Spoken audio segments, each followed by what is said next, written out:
couldn't make it to this event on Saturday, so I took the time and came over on Sunday. And when I got there, the place was pretty quiet.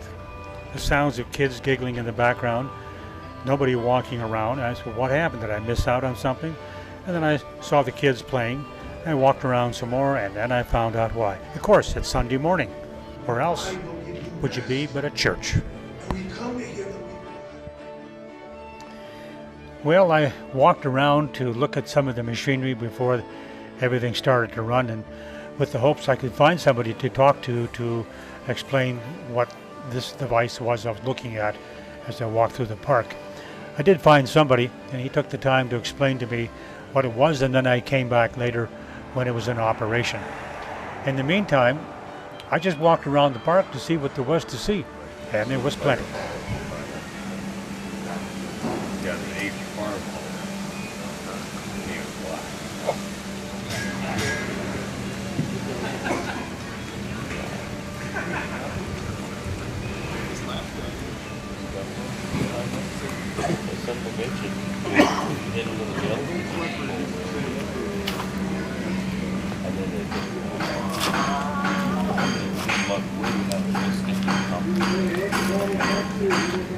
Mike Gardner from Park Rapids, Minnesota. Here I have a... Where are we, Mike? We're at the Lake Region Itasca Farmers Tractor Show. And what am I looking at here? This is a bean thrashing machine made by the Owens Company in Minneapolis, Minnesota. As put the raw beans through up here, goes through the spike tooth cylinder. Down here is where the good beans come out. What the good beans look like? Let's get a handful here. Just like that there. Okay. And here it just walks the straw up through here and dumps it out. And your second grade beans come out here, the split ones, the not quite so good ones for grinding. Now, what size horsepower engine is running this? This is a 2.5 horse Hercules Economy XK, roughly a 1923. And you're going to run this during the show? Yep. Okay, we'll come back for that. And what else do we have over here with the machine? All right, here we have a 8-horse Associated. Restored it, I think, 4 years ago. Did a good job so we can work it real hard. And we have it belted up to a American shingle mill. You make shingles with this? Yeah, thing. we make shingles with it. We just got some cedar logs. They go through it really nice. And how much horsepower do we have here? This one is an 8. 8 horsepower. Yep. Now it can be used to drive anything. It just happens to be driving this right now. Yep. And behind me? Behind me right here is a 6-horse Galloway. It's a 1915. Built in Waterloo, Iowa. And the small engines? This is a 1.5-horse Associated Johnny Boy. Really nice little, another made in Iowa manufacturer. And over here is a 2-horse headless Whitty. This is a made in Kansas engine. These are kind of a personal favorite of mine, actually. Where do you put the belt on here? This one I got a pulley on this side. And that's where the belt goes to Yep. drive whatever. This one's a factory battery ignition engine. And over here we have actually a factory Galloway buzzsaw unit. The guy I got it from converted it to steel, but it's... Now, why do they call it a unit. buzz saw? I think just the buzz when you send When the... you're buzzing it, it's Yep. the sound it makes. Yep. So it's self-contained, engine, buzz saw, everything. Yep. You know, Okay, well, it's, thank you very much. you're welcome.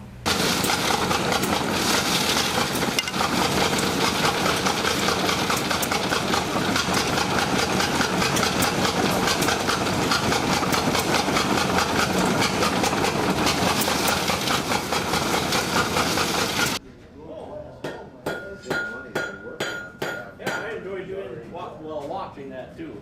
I haven't tried that, although I'd like to.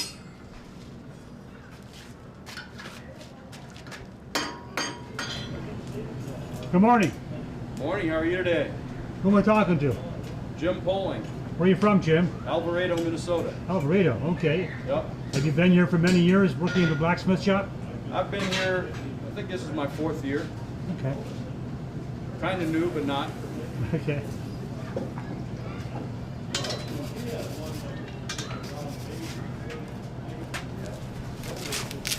What are you putting on there now? Borax, it's a flux for welding.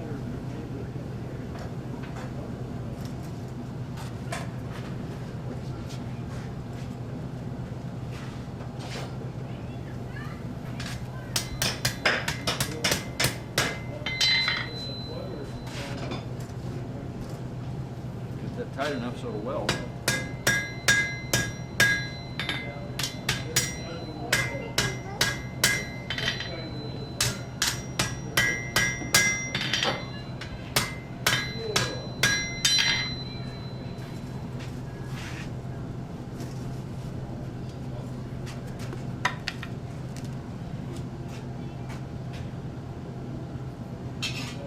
This is not the brass one. This is just a thin piece of metal. And what it does is when that piece of metal is ready to weld, this will heat up so fast it'll start sticking to it. So it's an indicator. Okay. No, this isn't the brass one.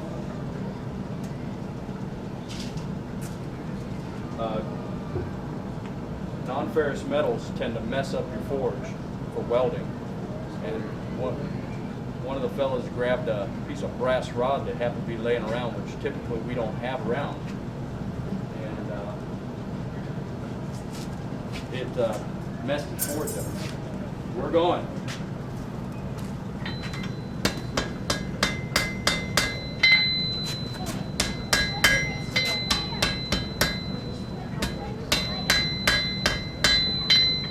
Give it another weld, just to be sure.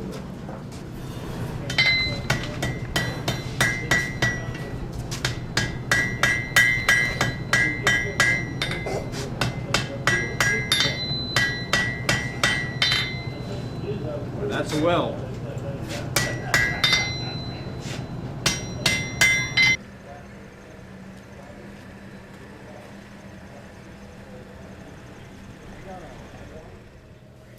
Well, as I walked around the park and went to the south end, I saw rows and rows of tractors. And then I realized that later on in the afternoon, these tractors are going to be in a long parade, which probably will last about 45 minutes to 1 hour. And amazingly, besides being beautiful to look at, they ran. And I was looking forward to the tractor show later on that day.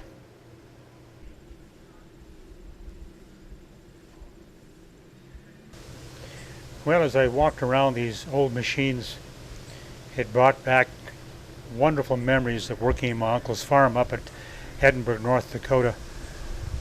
I don't remember the exact tractor he had, but they sure looked like what he had. And it was kind of fun to walk among them.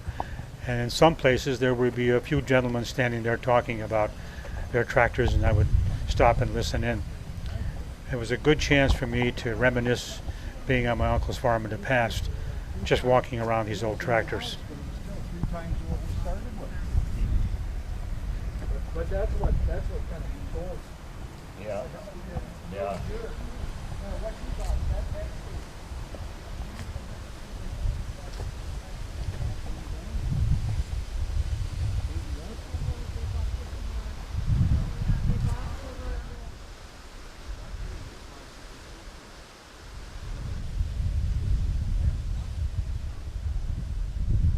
Okay, well, my name is Earl Hemrick, and I'm a member of the Lake Itasca Region Pioneer Farmers who been in existence for 38 years. The club started out in Bagley, Minnesota, and at the bicentennial, some of the local farmers got together to provide a show of farming history, and it was held at the fairgrounds in Bagley. And then as time progressed, they continued to hold their events there until they wanted to purchase their own land so that they could have a place to leave their machinery and their exhibits without moving them out of the fairgrounds. So they purchased this property down here adjoining Itasca State Park, And this developed from, this location developed from some of the board members of the Pioneer Farmers and an employee of the Itasca Park. They were visiting the Sawmill Creek exhibition down there in Park Rapids. It was approximately 20 some years ago. And the fellow from the park had recommended this site because it had a sawmill that had been operated, and he thought it'd make a good area for the Pioneer Farmers. And they did have the right name, even at that time. It was Lake Itasca Region Pioneer Farmers. So when it moved down here to the Itasca Park area, why, it fit right in. And then it's been about 18 years down here, 20 years, that they started developing the land. And then it continued to develop into a much larger organization. We have about 35 buildings down here now, and we have many different exhibits and demonstrations of the old-time logging and farming methods that were used. And at the site we're at here right now, where this is being filmed, this is the site of Roy Hemrick sawmill site that he set up here in 1952. And this also then has become a exhibit and demonstrations of logging sawmilling. And of course we are rebuilding a large sawmill that was set up in Cass Lake in 1900. And we are currently, we did run the mill for a little bit here, and for the first time since we've been working on it for about 15 years. And next year we expect to put on a better exhibit of being able to saw more logs. And so that's somewhat of the history and development of what we have here at Lake Itasca Region Pioneer Farmers Show. And it's held when? It's held the third 3-day weekend. That's the third Friday, Saturday, and Sunday of August in every year. And so that's the third Friday, Saturday, Sunday weekend of every August. The logs here were being positioned for the horse pull, so you could see how they used to load the wagons using horses. So these logs were rolled up on the wagon before, probably on Saturday, and now they're going to be put back on the ground in preparation for the horse to pull them back on the top, so you can see how this worked.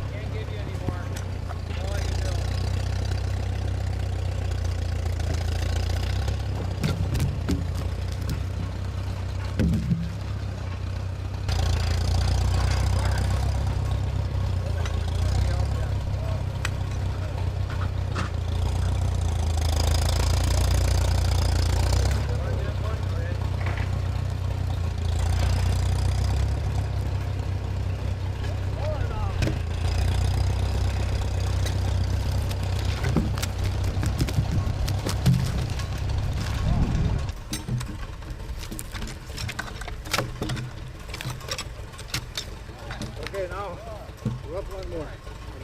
Stop. And I'll fly that in now.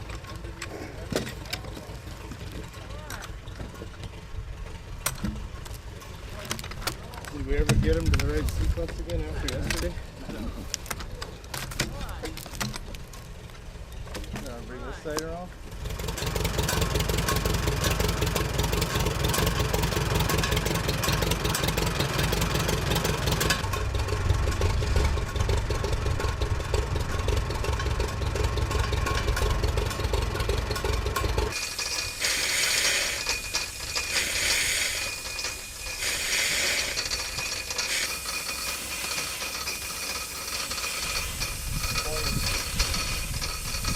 My name is Brian Messich. I'm originally from Eveleth, Minnesota, but I live in Fargo right now.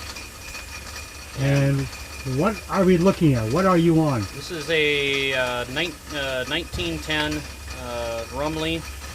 It was rated at, I believe it's 25 horsepower. That's boiler horsepower. For every 10 square feet of heating surface in a boiler is 1 boiler horsepower. It'll make over 90 horsepower on the flywheel, pulling. And you're going to be doing what with this today? We'll be running the sawmill here with this today. Would always run this smooth? Yeah. It's just idling now. Yeah, we just got the steam valves open. It's just turning over nice and easy. People don't like looking at an engine that isn't moving. Right, okay. What's the orange device here? This orange and everything else Right is here? black, yeah. This is a duplex pump. It's used to inject or to pump water into the boiler as we use it. Okay. But it's not the primary means. The primary means is the injector right here that we use for injecting water into the boiler. And you're running on what kind of fire? This is a wood fire. We're burning slabs right now. Okay, got it.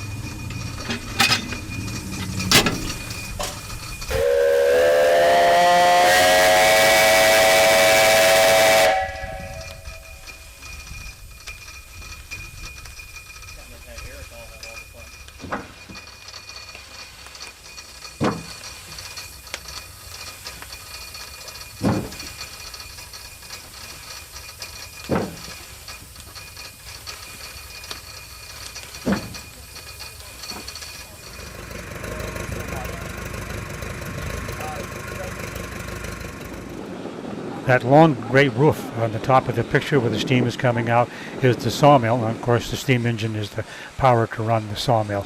The displays on the ground will give us the chance to see how all these engines run and what they did in the past. How's this for a chainsaw collection?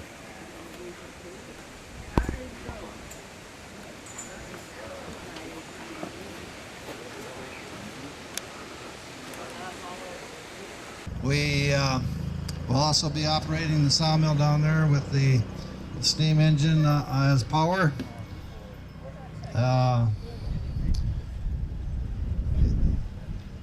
We're located up here at the Roy Hemrick Logging Memorial Area. The reason it's called that is that Roy Hemrick had this property here with the sawmill down below, and he logged in Itasca Park for 25 years, dead and down timber.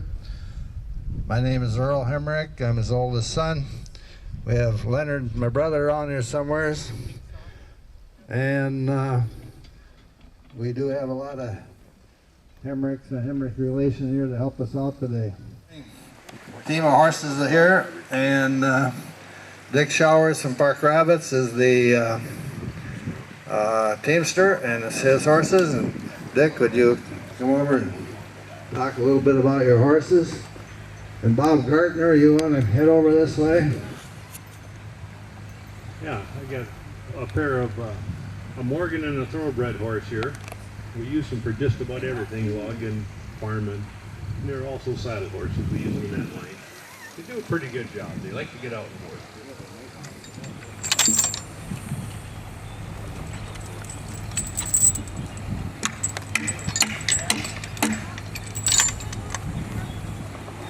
Scott Hemrick has got the Peavy there. He's from Dyer, Indiana. When my dad and uncle logged here in the woods out of the Itasca Park, this is the method they use for moving the logs. It's a simple way, and all you need is a good team and a few chains and some hand tools, and you can load logs of any size with ease. The chain they used to use rope years ago. Also, oxen were used in power for quite a few years before the horses became more popular.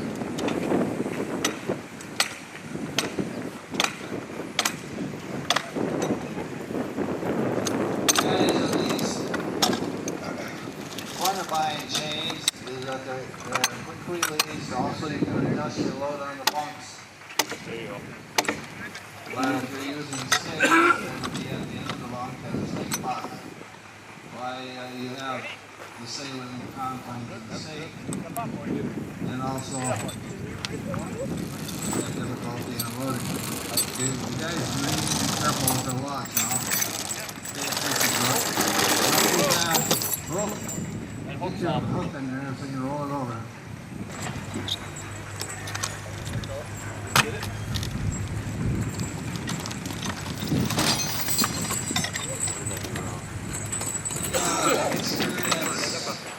Loading crew, actually the loading crew only consists of one person. One person and team of horses. And the horses, after they get used to this loading, they'll work by voice command. And the loader, he'll be familiar with his horses and familiar with how to load the logs. Well, I'm sure most of us have seen these photographs of these sleighs that are piled high with logs. Now you know how they did it, how they got the logs up. I'm surprised at how big these sleighs were, loaded with logs maybe 15 feet high. You wonder how they could move it across them through the woods. Well, in the old days, logging, of course, was done in the wintertime, and they'd make ruts. A rut cutter would make ruts before the season started, and then they'd put water in it so it would freeze, and then these sleighs would run in the ruts on the ice, and that was the key. The sleds went on the ice that was in the ruts, and therefore they could get the logs out. But in the meantime, they had to roll one log at a time and build the sleigh up. But if it wasn't for the ice, they probably wouldn't have been able to move the sleigh.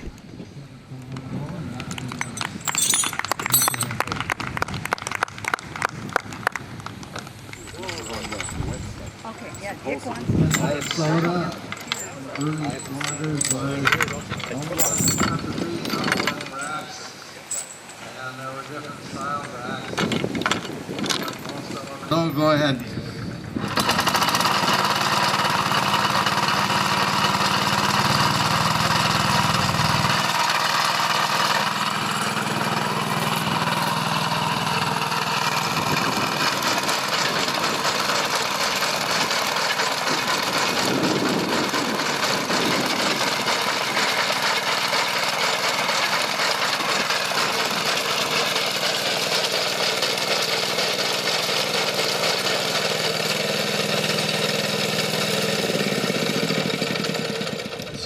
Show us how that operates. This is used to buck the logs to length.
And the carburetors at that time had to be kept upright.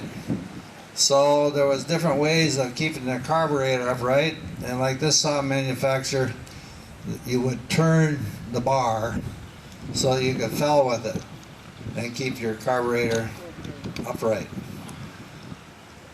So then you'd switch it back when you want to fell again or take a buck. And then we had a precision saw there where the carburetor is set at a 45-degree angle, and that one was made in Canada. And so that way, with a 45-degree angle, it allowed the saw to operate in both positions also. And of course, that's a different configuration. It's got a chain running around the bow.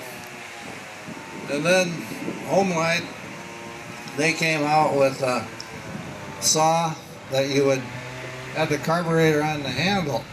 So then you would just turn the carburetor and keep it operating.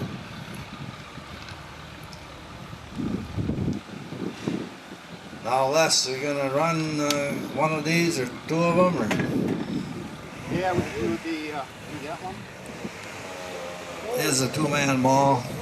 We'll get that going a little later here. Oh, let's see, Jeremy and Duncan.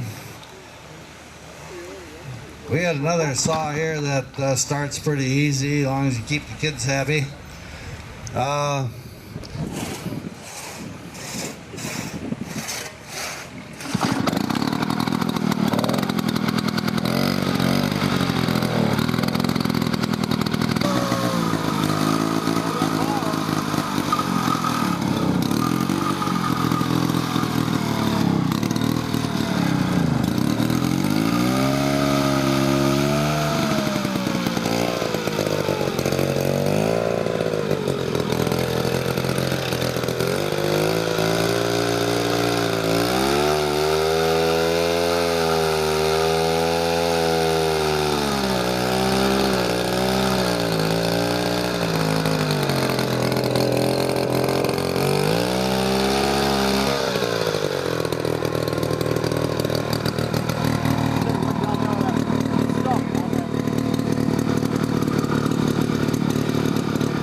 Now, a saw like that would weigh about 75 pounds, 80 pounds, and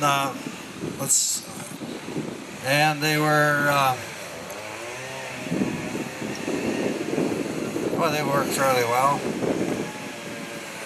Les has got the Sally saw out over here. The Sally saw is strictly a different configuration of a power saw. There weren't too many of them around.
He bought in 1946.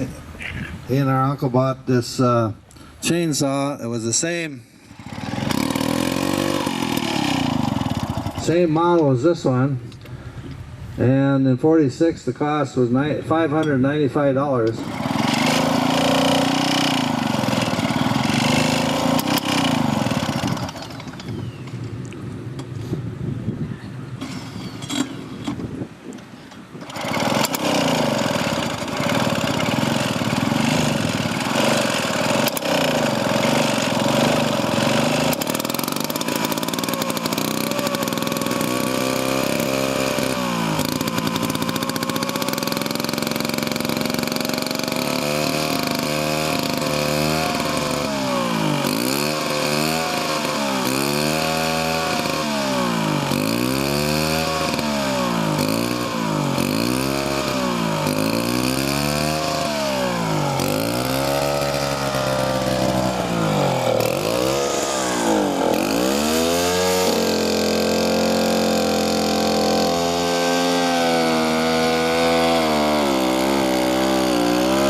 gas again, but you don't use it.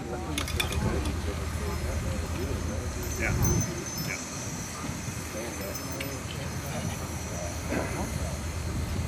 Where they had remote areas and didn't have sawmills. And like in the gold rush days when they were using a lot of these to make lumber out in the gold mine areas back in the 1800s.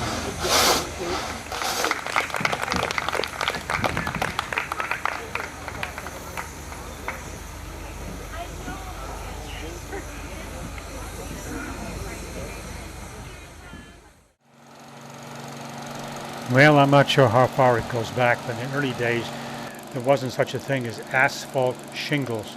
You had to make shingles, and that's what this machine is doing. Taking logs, and it's cutting them on a taper, and then somebody else, a young man in a gray shirt, and cleans the edges up. But this machine is how they made shingles to go onto a roof. I don't know how long shingles lasted in those days, but depending on the type of wood, I suppose, that it's made out of. But now you know how it's done, the old-fashioned way.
Next, the buzzsaw in the sawmill.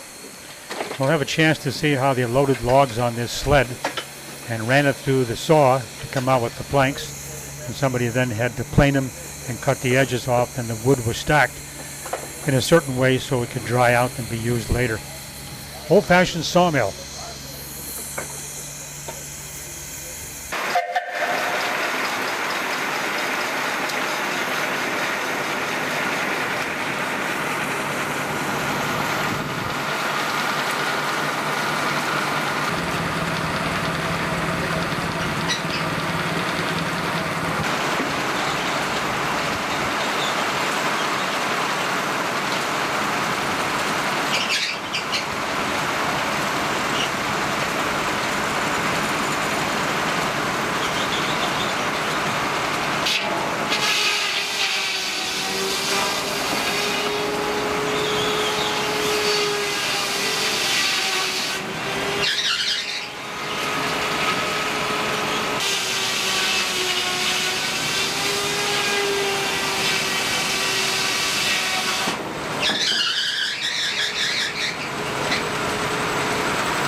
As the sawdust piled up underneath the buzzsaw, these little cups ran back and forth, scooping out the sawdust and putting it in this pile.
There's no shortage of food, all kinds of food, including lefse down the road, and a craft store if you're looking for things for the home.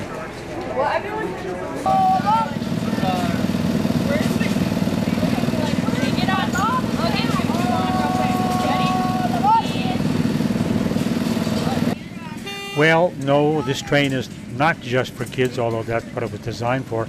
But mom and dad can get on there too.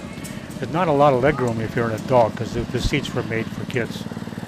The train ride goes around the park, lasts about 5 minutes. And there's 2 or 3 trains, so there's plenty of room.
Lean way back.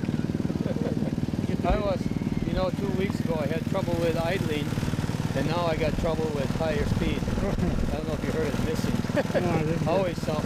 Okay, thank you.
Well, when there was no wind to pump the water from the windmill, then these little engines took over. I don't know what year they became popular, but they were much more reliable than having a windmill because you could run it day and night.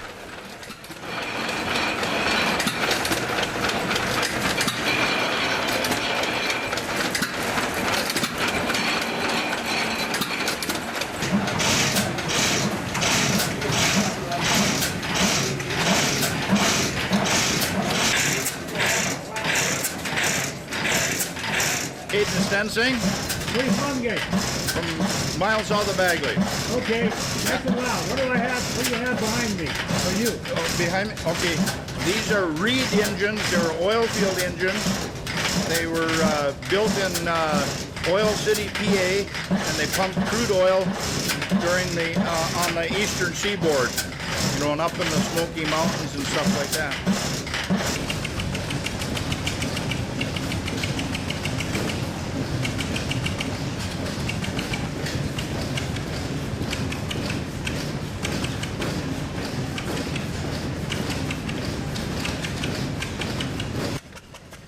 Well, if you're my age, you probably remember these. That lever she's pushing back and forth is a kind of a wash machine, or you had the scrub board to rub the clothes on with soapy water and then put them in the next tub for rinsing and then through the hand wringer. At my age, when I was small, my mother let me do this. I got my fingers caught in the wringer and it pulled my arm up to the elbow before she could release the mechanism. That's somewhat scary. Very time consuming to wash clothes this way, but what else are you going to do? From the wringer to the clothesline and let the sun dry it.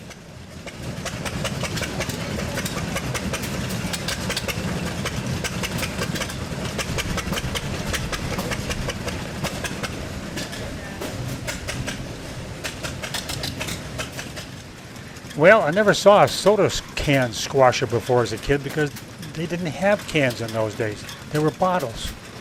This must be a late invention.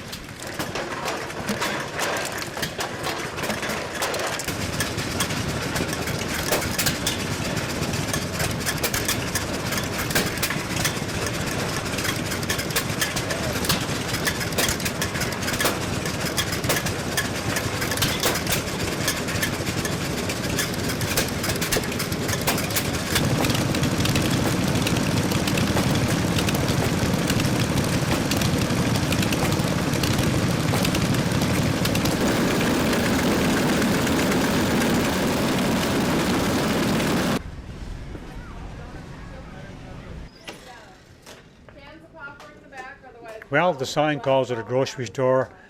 I think I will call it a general store. Everything from shoes to jars to tobacco to oil, anything you may need on the farm came out of these general stores. Her nephew's here.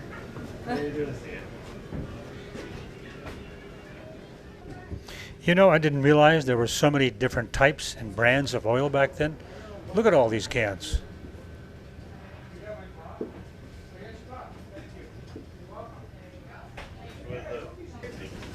Jar down there? Well, how Yeah, much are your cookies? 50 cents. 50 cents. Yeah. Did you want a cookie, Dave? Yeah. No, thank you. Oh, okay. Okay. All right.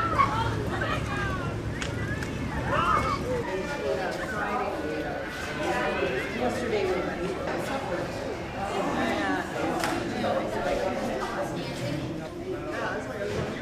Who am I looking at? My name's David. My name is Shar. Shar, from where? From here. Okay. And can you explain what you're doing? I'm spinning yarn on the drop spindle. Oh, what do you call it? The drop spindle. I'm spinning. Drop spindle? Yes, I'm Okay. spinning yarn on the drop spindle. And you just keep going down further and spinning it up. Okay. Wind it up and then let it go? Yep. And then you take and you wind it down here where I've already got some done. All right. Just like that. And let it go and she winds it. Then I stretch it. This is called pre-drafting, where you pull some out so it can spin easier.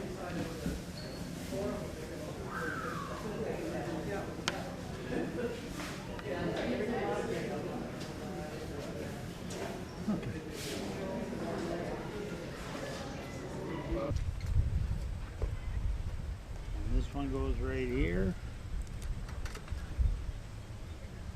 And you're good to go. And you get a button. Well, shortly these bleachers in this whole area will be lined with people because the tractor show is about to start. But before that, make a trip over to the Lefse factory, Lefse store, Lefse cafe, whatever you want to call it. It's delicious.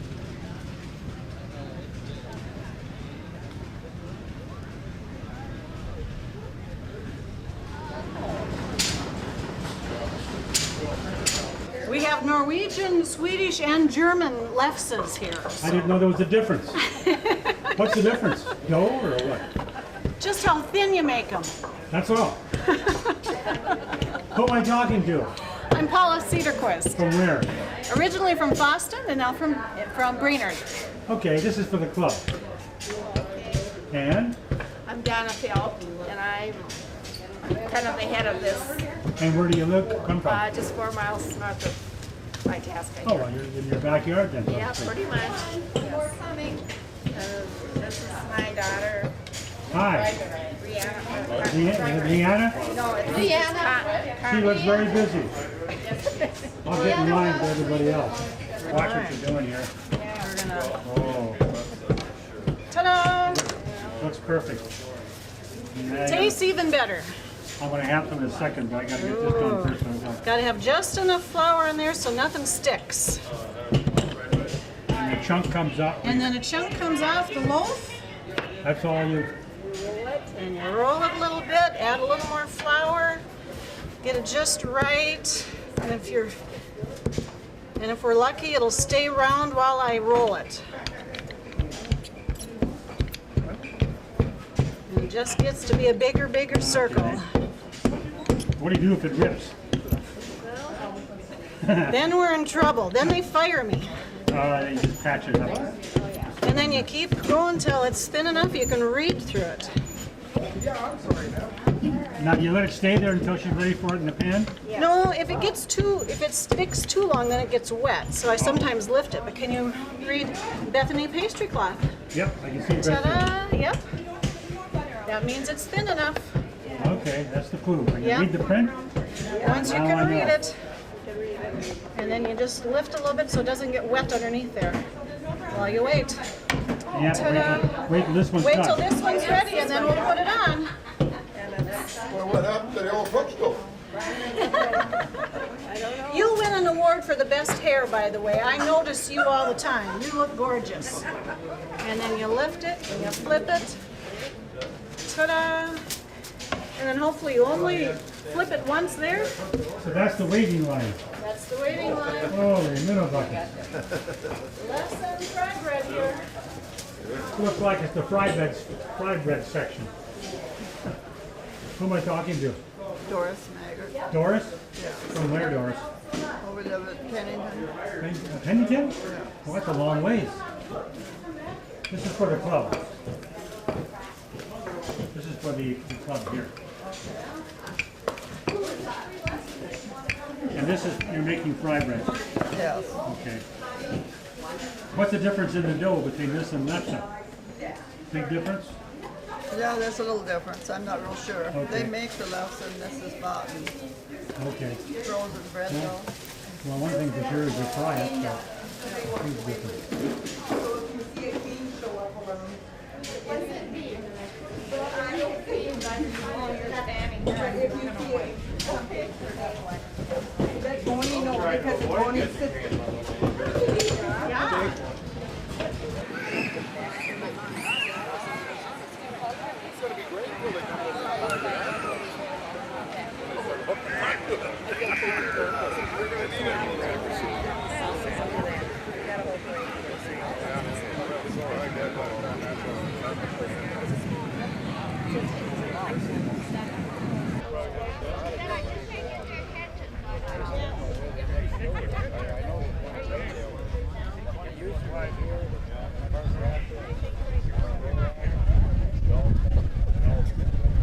Well, we're just moments away here from our Sunday parade, the last parade of the year for the Pioneer Farmers. Sure glad you all came out to the show. For those of you who have been here all weekend, hope you've been enjoying it. For those of you who are just here today, thanks for coming. And in just a few minutes here, we'll be having the Pledge of Allegiance to the flag.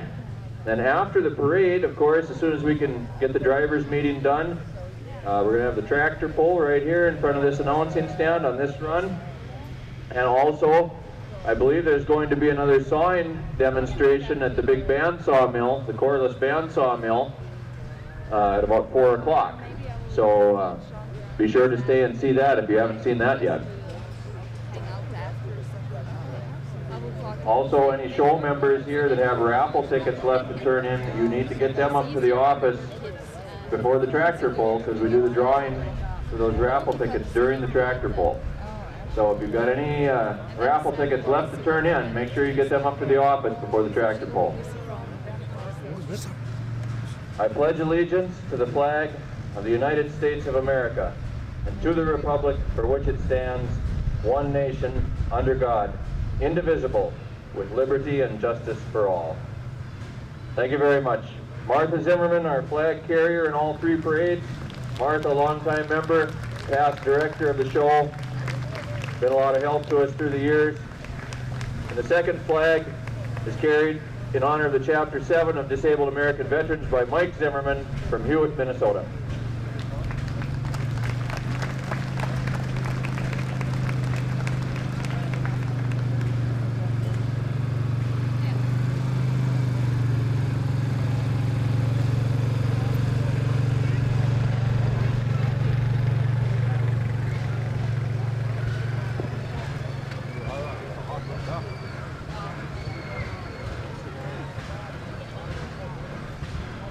Well, we got a few minutes here. I'll just remind you there's still lots of good food that needs to be consumed. We hate to have to take any home, so be sure to stop up and get some of that good grilled corn on the cob right up the hill behind you, or the left sun fried bread, or ice cream at the snack shack, or real food at the main lunch counter. Also the Spud Wagon, the mini donuts are still going, and of course the peanut and popcorn stand there across from the auditorium. Lots of good food left to be eaten, so be sure to help us out with that. Also, there's pop and candy and snacks at the Wallingford store, so lots of locations for food here. All right, here we have our very own royalty for 2013 year, Lauren and Dolores Nelson from Clearbrook. Our 2013 King and Queen being pulled through by Lauren's own 1948 E3 co-op tractor, and the whole Nelson clan riding together in the Headwaters Horsemen Fellowship of Christian Cowboys People Mover, which they so graciously let us use during the show. So there's the Nelson clan with Lauren and Dolores, this year's King and Queen. Making its way up here now is a 1910 25 horsepower Rumley steam traction engine, twin cylinder engine, owned by Eric and Katrina Bolduc and Emmett Anderson.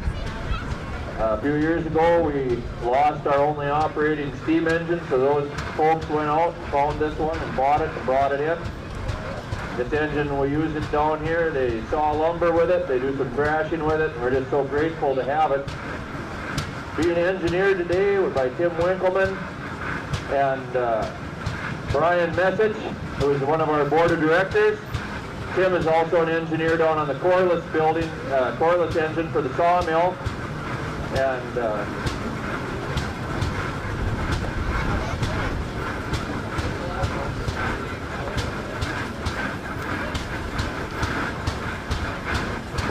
Rosie Steffen is a passenger on that engine today.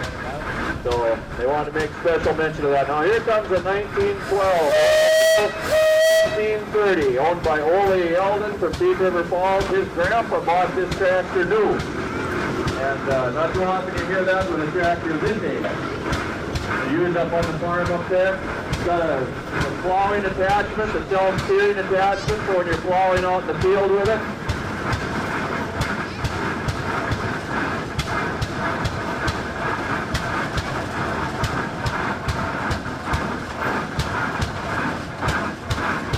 Ole and John Eldon driving it. They just recently completed a full restoration of it. We're very happy to have that at the show. Here's a half scale built by Ed Ruby from Audubon. Ed's been coming to the show now for many years. He's got a real nice display of David Bradley equipment up across from the blacksmith shop. Now here's Bobby Bilden driving the very first Massey Harris self-propelled combine. It's owned by the LaPlante family from Crookston, Minnesota. There's lots of good information about this combine on that sign, and if you get a chance, you should take it all in. We're really happy to have that here. That's a real piece of history. The very first Massey self-propelled combine. That was the forerunner to the Great Harvest Brigade that started the whole custom combining runs. Here is Gary Lund from Redwood Falls with his replica 1896 Ford quadricycle. And following that, we got Doug and Rodney. They're the unsung heroes of our show. They keep the grounds just as neat as a pin. Driving Doug's 1939 A Farmall, pulling the garbage wagon. They are the ones that are responsible for keeping the garbage picked up during the whole weekend. So give them a nice hand.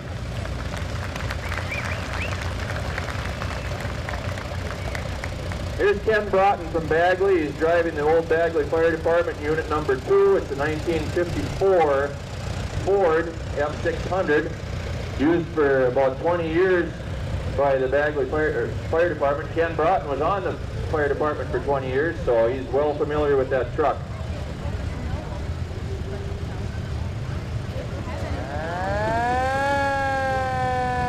This next truck is owned by the Pioneer Farmers Club here.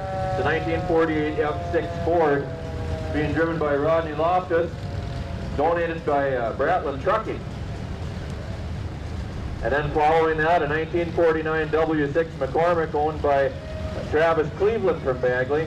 W6 is the standard version of the M Farmall, and the W4 is the standard of the H. Here's Gary Johannesson from Bagley on his replica 1915 Nilsson tractor. Gary built that in the winter of 2006. Gary's a longtime member of the show here. He's been on the board several times. Does a lot of things for us down here. Heavily involved in the music program. And we're going to try and get him to put that in the poll today. He also operates the skid during the tractor pull. In a 1938 F-14 Farmall owned by Jade Stensing from Bagley, Kari is driving it today. And if you look at your show button, you'll see that Kari is one of the 3 people on the show button this year. So here's one of our show button honorees. She's been participating down here since she was a very little girl. Here's a 1935 F-12 Farmall with the rear single front wheel owned by Mitch Johannesson from Bagley. And here comes Mitch Johannesson of Bagley driving on Gary Johannesson and Jade Stensing's 2236 International. Here's Steve Rasmussen from Lingby driving Julie Kuser's 1941 H John Deere. He said he was going to watch the parade today. I didn't realize he was going to watch it from in it. Better stop there. Now you can go again. I got to do everything from up here, folks. It's a big job. Here's Jade Stensing on his 1939 B John Deere, owned by his daughter Kaylee, actually. Jade is another one of the 3 on the show button this year. He owns most of the Reed engines down in the Reed Engine building, and been very active in the show through the years. Here's a 1949 A John Deere owned by Ken Phelps and his grandson Brandon Wasweet from Shevlin. And next up is Mr. Ken Phelps himself on his G John Deere that he owns together with his grandson Brandon. Ken is a longtime chaplain down here for many, many years, been very active in the Pioneer Farmers, driving his 1949 G John Deere.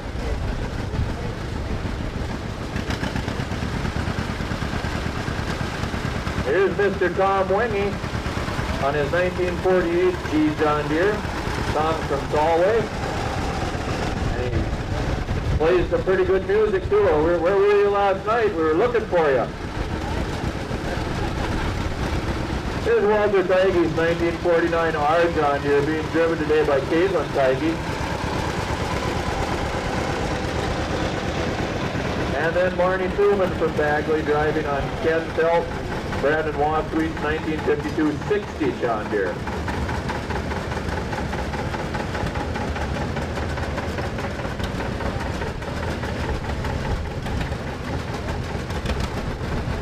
Here's the half owner of all those fine John Deeres that went by earlier, Brandon Wasweet himself, driving his 1951 Super C Farm Hall. I'm sure you'll see most of those tractors, if not all of them, in the pull here in just a little bit. Here comes Brianna Wasweet from Bagley on her 1939 H Farm Hall. Her grandpa bought that new and farmed with it on the farm there, and she's been bringing it, parading it, pulling it for many years. So thanks, Brianna. Here's a 1929 Model A Ford owned by Kevin Wasweet from Bagley. Beautiful restoration.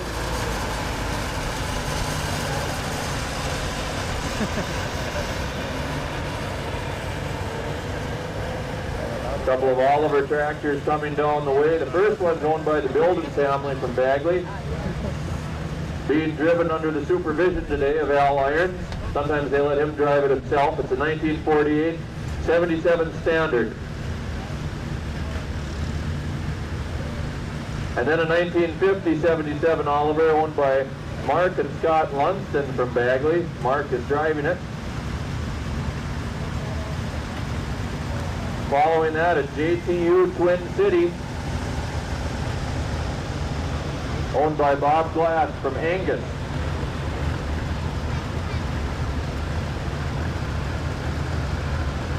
Don't see a lot of the gray Twin Cities. They're fairly rare. That company eventually morphed into Minneapolis Moline. Here's Rich Larson from Wilton driving his 1950 88 Oliver Standard. Rich and his dad have been heavily involved in our tractor pull here for many, many years. Speaking of the old man, here he comes now, Mr. Bob Larson from Wilton. Chief of the tractor pull for many, many years down here. He's going to be doing it again today.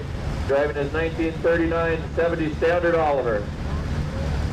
Bob is an Oliver man.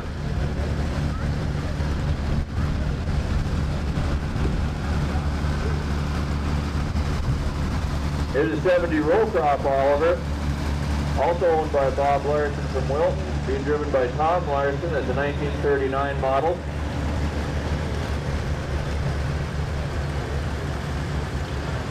Following that is Delbert Tech on Bob's 60 Oliver row crop, 1948 model. Delbert bought that tractor new, sold it to Bob eventually, but Delbert's been driving it in the parade and driving it in the tractor pull every year. And then lastly, Bob Larson's 1939 80 Standard Oliver.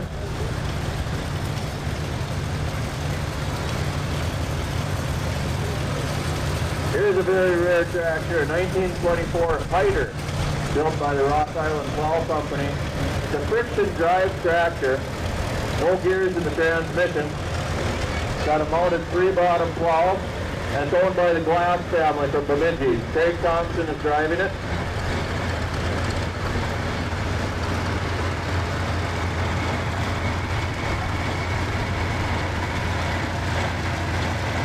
That's a mighty rare machine right there.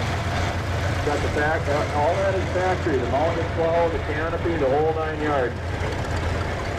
Coming up next now is a pretty interesting machine. It's a 60 Caterpillar. It's one of the first of the successful Caterpillars after Holt and Best merged. It was once owned by Clearwater County, and it built most of the roads that you drove on to come here. There's several good pictures of it from when it was being used by the county in the Fairbanks Morris engine building. And it's being driven today. I'm not sure who's driving it, but I see that Caitlin Winkleman is on there. And I don't see... Oh, shucks, I was going to make a big announcement. Now I don't see Dirk. Where's Dirk? Well, anyway... Romance has been blooming here at Pioneer Farmers because Caitlin and Dirk are engaged as of Friday. We'll have a lot of hand for them.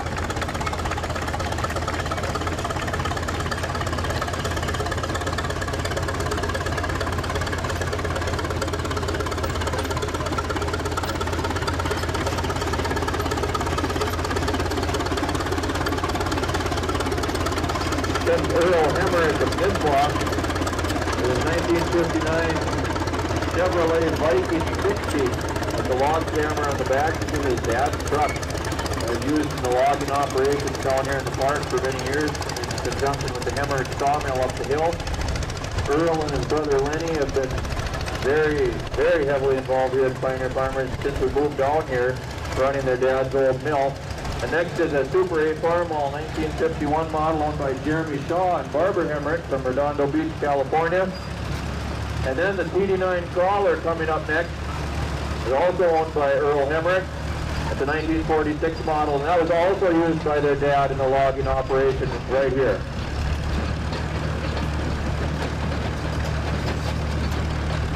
Here we have some genuine horsepower, a nice team of Percherons owned by Kelly Delphi from Bagley.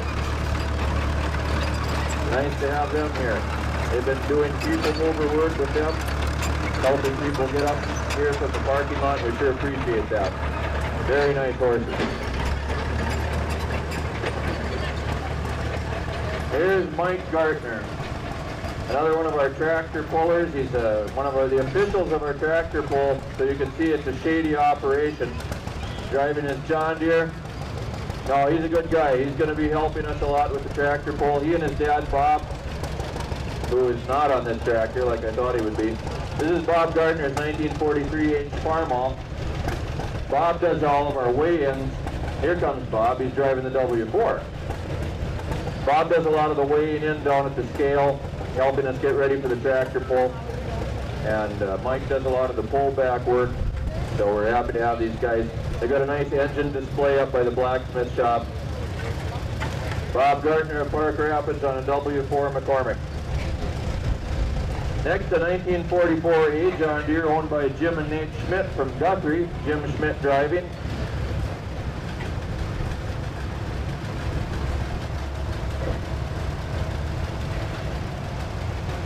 And then one of the less common variants of international tractors, a 2404 Lowboy.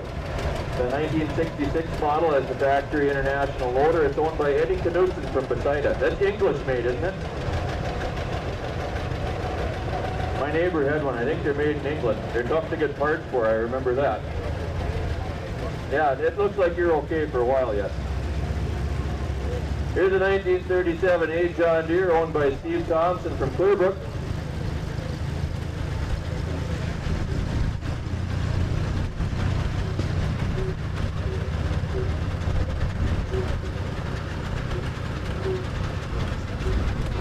Following that, a 1948 Steve Farmall, also owned by Steve Thompson from Clearbrook, being driven by Amanda Thompson.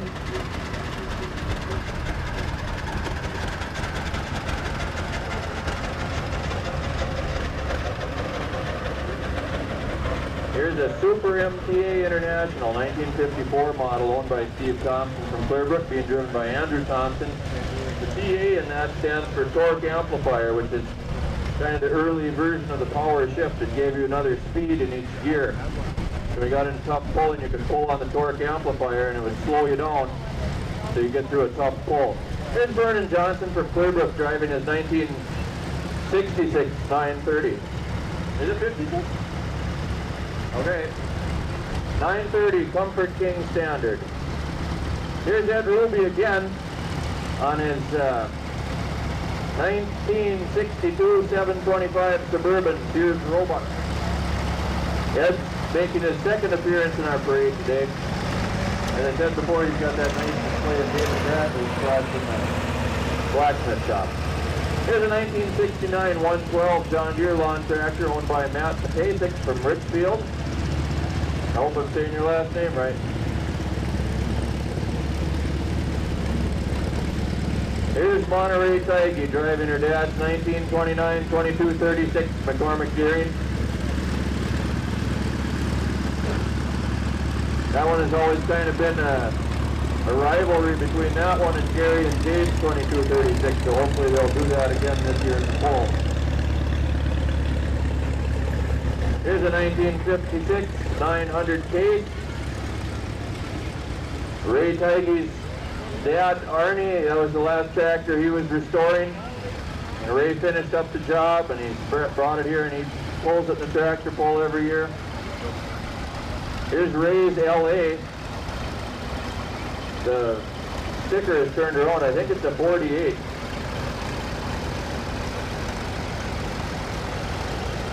Here's Megan Tybee driving Ray's 1950 DC case.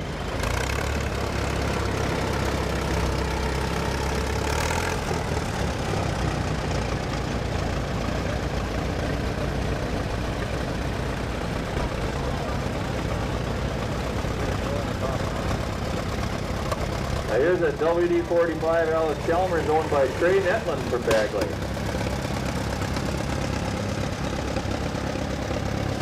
And then a 1954 WD-45 Alice Chalmers owned by Wayne Johnson from Clearbrook, being driven today by Paul Spear. Paul does a lot of work down here during the year. He's kind of our maintenance guy. If it needs to be fixed, a lot of times they call in Paul. Here is Wayne Johnson from Clearbrook on his 1939 RC Alice Chalmers. The RC is a WC with a C motor put in it. They're kind of a rare one because they only made them for 3 years. Here's Mr. Hemphill of Boston, Minnesota, driving Rick Johnson's 1936 A John Deere tractor with the rare manure loader on the back. That thing is factory, and they're very, very rare. And as crude as it is, it was better than a pitchfork. Here's Bryce Johnson driving Rick's 1937 B John Deere, pulling the 1949 L manure spreader.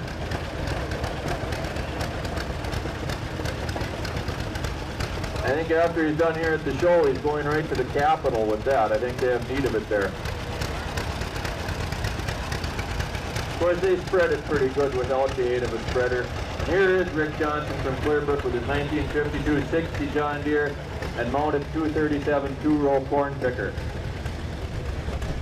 I really appreciate how Rick always brings the machinery that goes with the tractor, because to me that kind of makes the complete story, you know. I mean, I like the tractors a lot, everybody does, but it's nice to see some of the equipment that they were used for. The farmers don't just drive the tractors around out on the farm. I mean, there's stuff that goes with them. Here's a CA Alice Chalmers, a 1953 CA owned by Jared Kuznia from War Road. One of the main differences with the CA versus the C, they added a fourth gear to the transmission. They put the power adjust rear wheels on them, and you could get that power lift.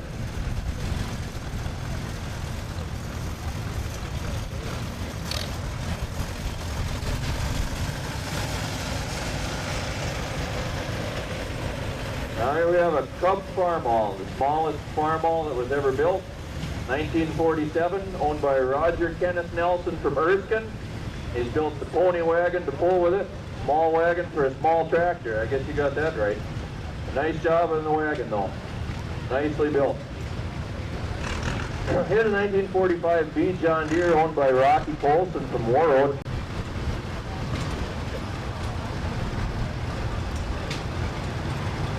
And here's the only Matthew Harris we've had in our parade. And that's good. We're glad you brought it. Nice to get a break from all of the green and other red ones. They got a 1951 30 Matthew Harris owned by Aaron Melby from Beltrami. And then a 123 Cub Cadet International also owned by Aaron Melby, being driven by Ryan Melby. See, they got a little duplex drive going on the back there. Here's royalty amongst us again. King Lauren. Lauren Nelson from Clearbrook. The 1929 Rumley Oil Pull Model X. The tractor was originally, not originally, but it was owned previously by Doug Anderson from Twin Valley. He used to bring it down here. And he sold it to Lauren because he wanted it to stay here at the show. And so we appreciate both of those guys for making that happen. Here's a 1948 8N Ford, also owned by Lauren Nelson.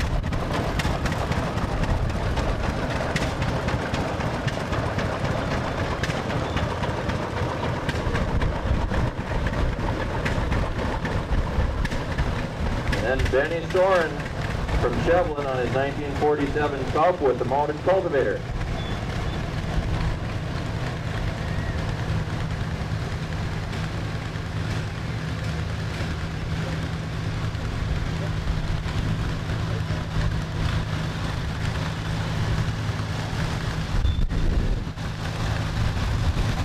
There's an M John Deere, 1950 model, owned by Russ Lemke from Leonard. The M first came out in 1947. It was the first tractor that John Deere built at their Dubuque, Iowa factory. And then a 1941 B John Deere, also owned by Russ Lemke from Leonard.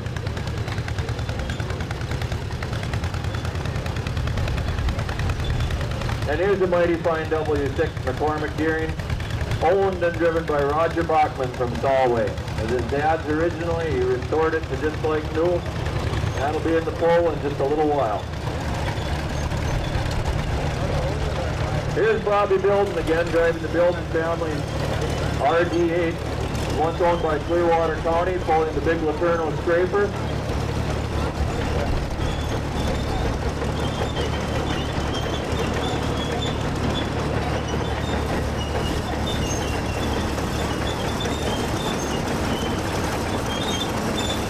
That series of D8 is the first of the D8, and of course they're still being made today. I don't know what letter they're up to now. I think it's about a D8K or something like that. But that's where they started, right there. Here's a 1945-70 Oliver road crop, owned by Doug and Diane Torbla from Chief River Falls.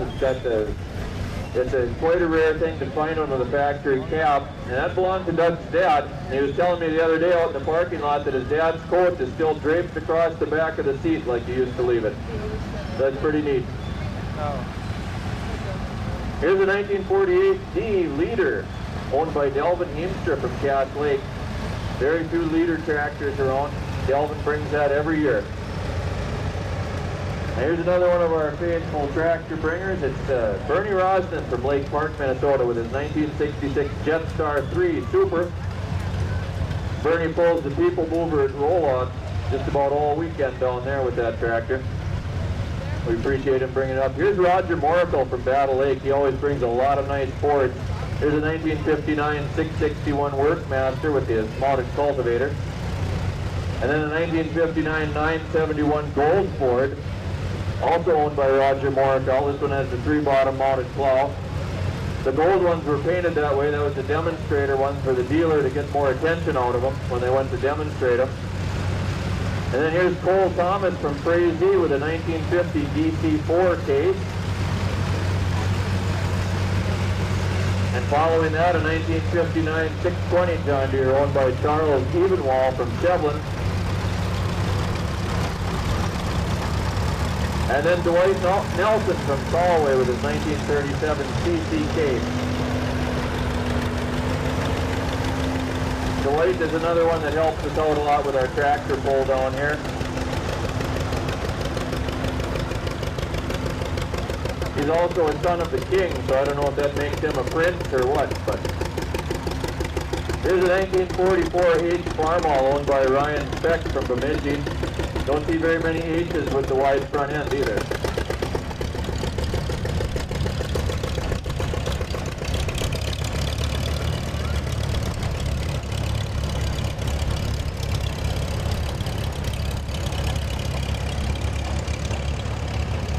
Here's a 1949 MC John Deere owned by Brad Ice from Wadena, being driven by Duncan Ice.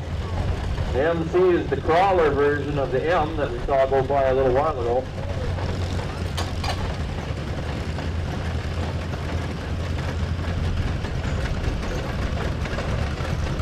And here's a 1948 Cub Farmall, also owned by Brad Ice from Wadena, and they've been doing important work with that this weekend, controlling the dust. Thanks a lot. I don't need a drink, I got some Coke up here. Appreciate the thought though. Here you got some Industrial Internationals coming along. The first one is an A, 1944 A, owned by Charles Worms from Bemidji, being driven by Mary Worms. It's from the Highway Department in Bemidji. And then 1949 Super A Industrial, also owned by Charles Worms, being driven by Pat Schutman. That came from the airport at Staples. And then a 1947 W4 Industrial, also owned by Charles Worms in Bemidji. He's driving it. That came from Wisconsin Airport Service. Here's Rodney Loftus again with a 1952 8N Ford that he owned. Rodney making his second appearance today. And then a 1952 MT John Deere owned by Sean Horn from Grand Forks. You don't see very many of them with a single front wheel. And here's Sean Horn from Grand Forks with his 1938 CK.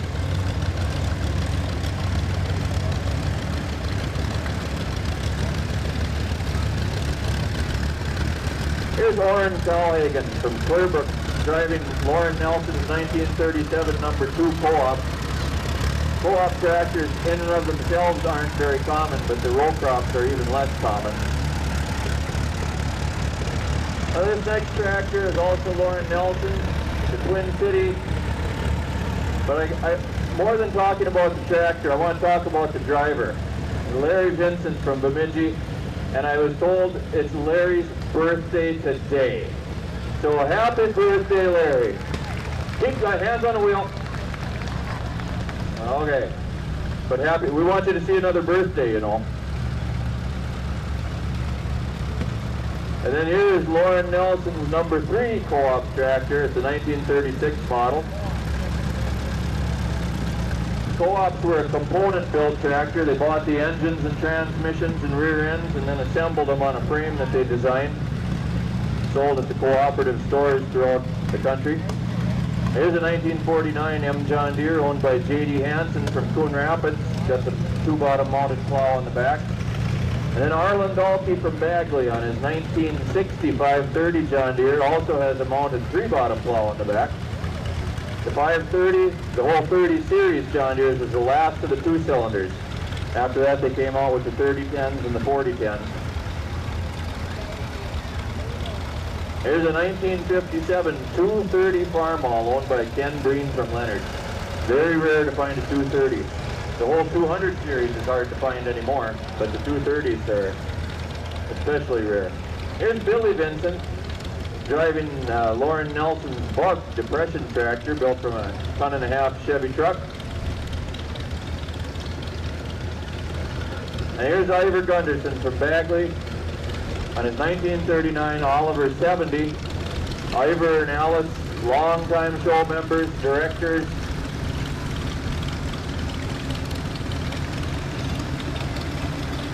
Here's Albert Lucan from Manoman driving Larry Shelfless. I think it's a 37 F20. I'm really close on that. You know, if it's 36? 1936 F20. Well, you know, if I don't know, I just make stuff up. Because 99% of the people out here will never know the difference. Now you're all wondering, though, aren't you? Here's Larry Shelfless himself on his 1947 Cup. Larry's been a director here for many years, and he's one of the big parade organizers and helped us get these tractors lined up. Here's Larry's 1937 F12 Farmall. John Brendelin driving. And here's Keith Butler driving on Larry's 1942 B Farmall. That one also has the single front wheel. Keith is our evening MC for the Friday Music Gospel Music program.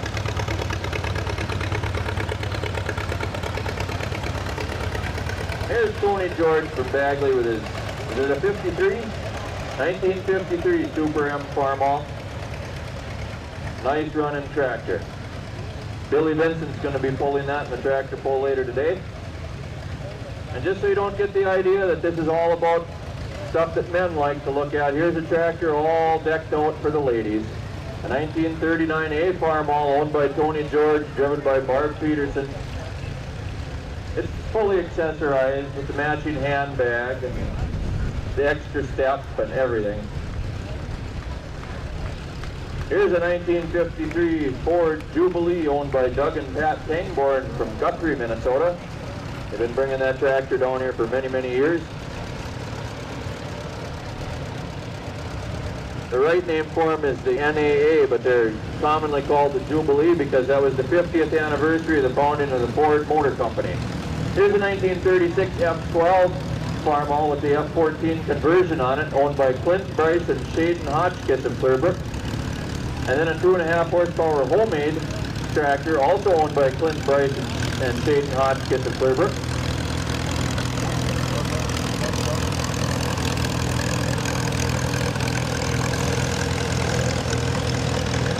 Following that, a 1944 H Farmall owned by Ron Savick of Bagley.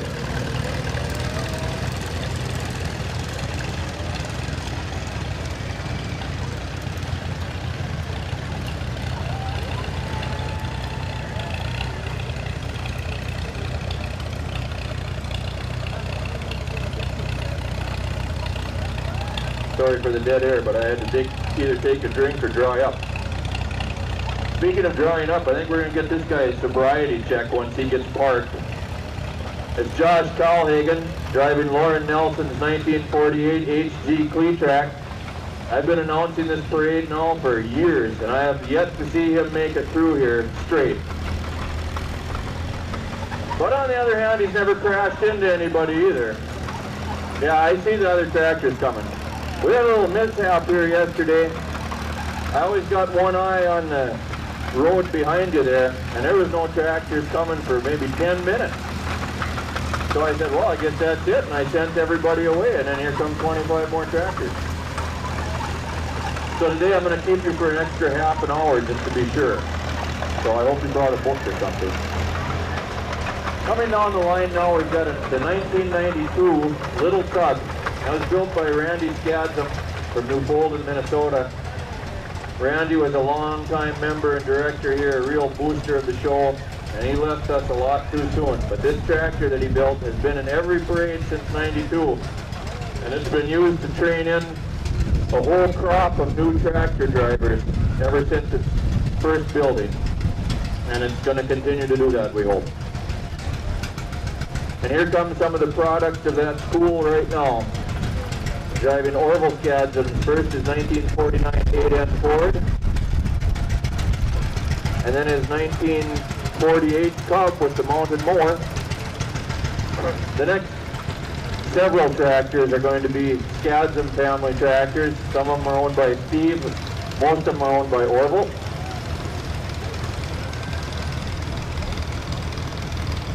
One thing Orville has done is assembled a nice line of the different size Farmalls from the 30s, first the 1936 F12. You can see that's got the straight steering rod on the top there. The steering wheel just comes straight out, and they raised the steering wheel, and among other changes, that's the 1937 F14. This one's got the power lift on it.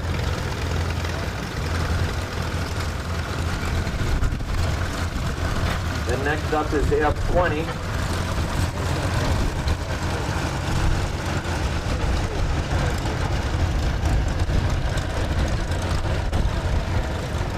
That's also a 1937 model.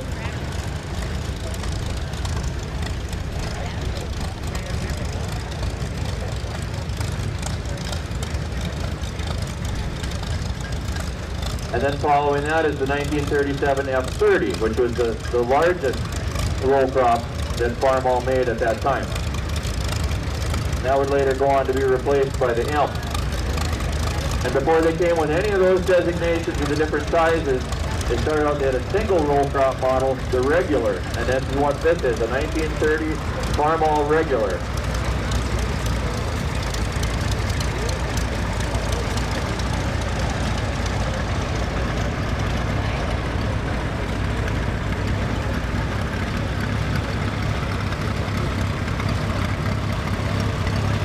Here's a 1946 B John Deere.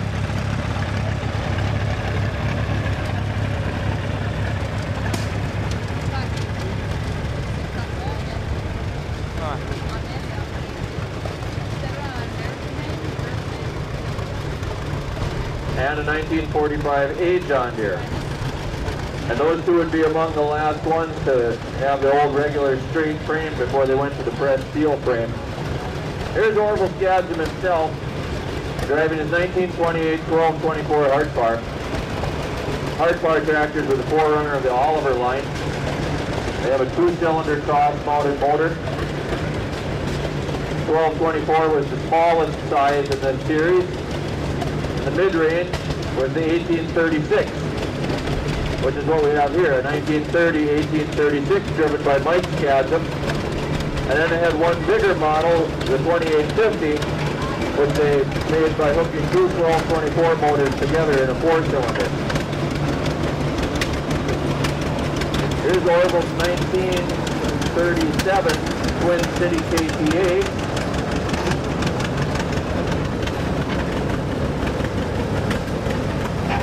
Bringing up the tail end of Orville's tractors is Steve Scadam on the 1728 Twin City. And that's a 1930 model.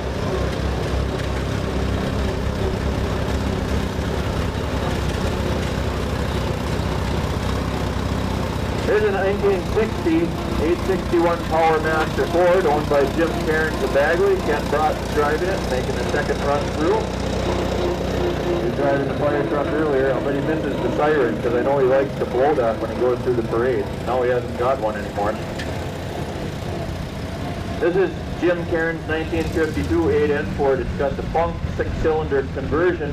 The Funk company made both 6-cylinder and V8 conversions for the Ford because, quite honestly, I hate to say this in front of all these Ford guys, but those tractors were pretty gutless. So you can get those conversions to put more power in them, but then of course it was too much power for the rear end, and then they'd go bad. So it was a good deal, and they're very rare, especially the 6-cylinder models. Here's a 56 800 Ford owned by Rodney Wren from Leonard. Larry Jernis is the driver today, and then Wade Pradenberg driving an 8N Ford. And Wade is one of the best friends I've got. He and I MC the Saturday night music show, and usually I tease him through the whole show, but today is the last day, so I got to give him a pass. Here's another 8N Ford, a 1952 model, also owned by Jim Cairns of Bagley, and then a 1953 Jubilee Ford, owned by Jim Cairns of Bagley. Those of you down by the curve, though, you might want to watch it when Wade gets down there. I'm not sure if he's quite got this down yet. Here's Jim Cairns from Bagley on his 1943 2N Ford. The 2Ns came out in 1942, and the wartime production models came just like you see this one here. No running boards, no rubber tires, no frills, because of all the rationing that was going on. Here's Rodney Wren from Leonard on his 1957 900 Ford. Rodney helps us out in the ticket booth quite a bit as well. Here's Roger Morkel from Battle Lake again on his 1961 671 Select-to-Speed diesel Ford with the mounted brush disc. And then next is Roger's 1962 2000 Ford Offset with the mounted disc plow. Roger comes up every year from Battle Lake, and he brings a lot of nice Fords with him. Here's Orrin Colhagen again driving his W6 Farmall, the 1948 model. And this one was owned by his father. Orrin is the son-in-law to Lauren Nelson, so he's related to the royal family as well. Here's Roger Bachman again with his 1953 Super H Farmall. At this stage of the parade, we get a lot of these double dippers going through for the second time. Here's a 1959 661 Ford Workmaster, also owned by Jim Cairns from Bagley. I have a public service announcement here. The Wallingford store has got more pop bottles in the ice water now. They were out for a while. Here's a 1929 Rock Island model FA owned by the Fellows family of 10 Strike. It's a very rare tractor. They bring it every year. We really appreciate that. It looks like they're pulling through their G Alice Chalmers with the mounted mower.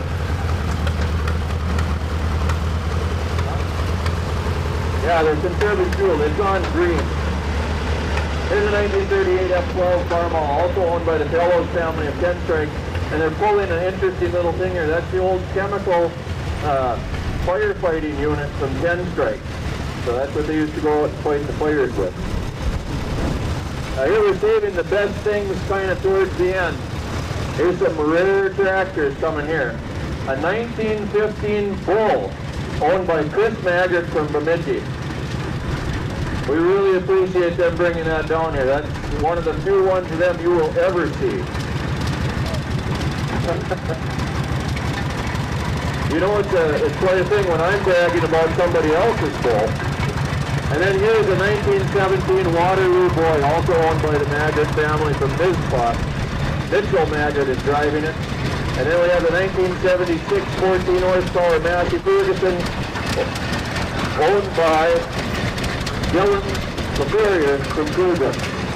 And I'm going to go out on a limb and say we're done because I don't see anything else coming. So now, tractor pull drivers, get on down here as soon as possible for a driver's meeting, and we'll get this poll going as soon as we can. If you have any raffle tickets, get up to the office and get them turned in. We'll be back in just a little bit. Tractor pull drivers, if you're going to be driving in the poll, please come to the announcing stand for a driver's meeting as soon as possible.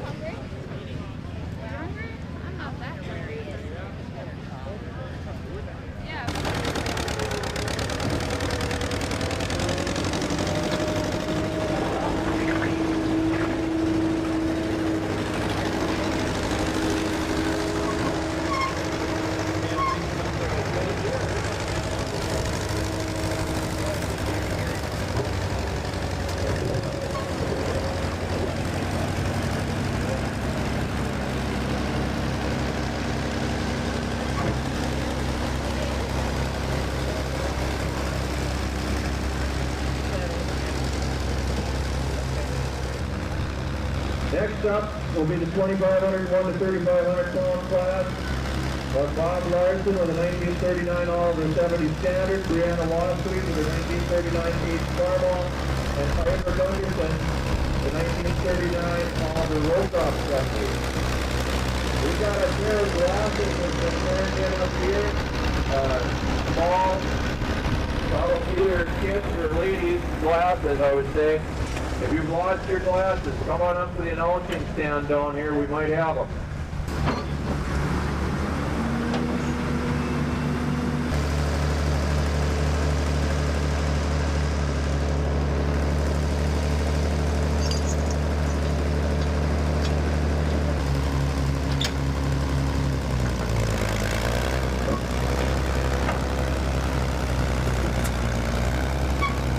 All right, here's our first poll now. Richie Larson pulling Bob Larson's 1939 Oliver 70 Standard.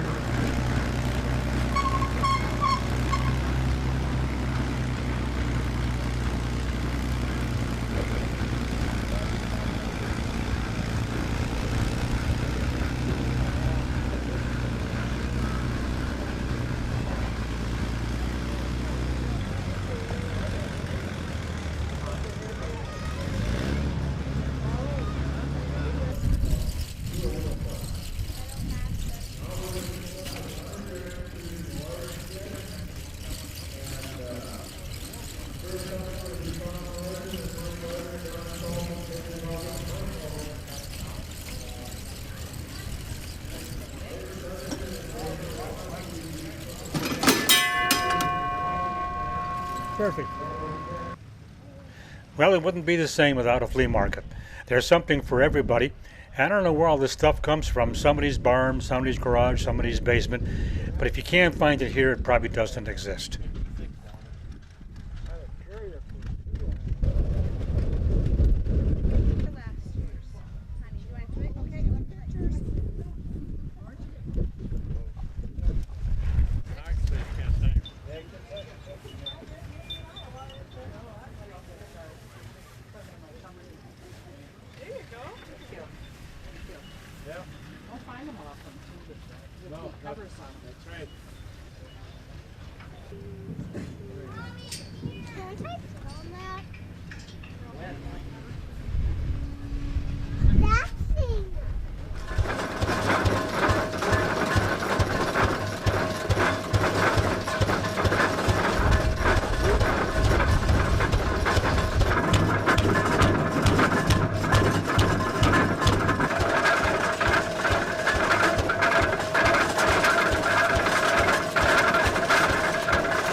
interesting. Figured out.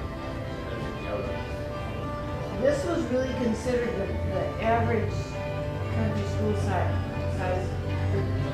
Elida was bigger. Yeah, most of them we wanted one that was small enough to move and one with a belt on. Is the belt still here then? Well, we got the belt from North River. And then that one heard, you know, that. Yeah, that's what I heard. Well, somebody said that. Somebody said it on fire.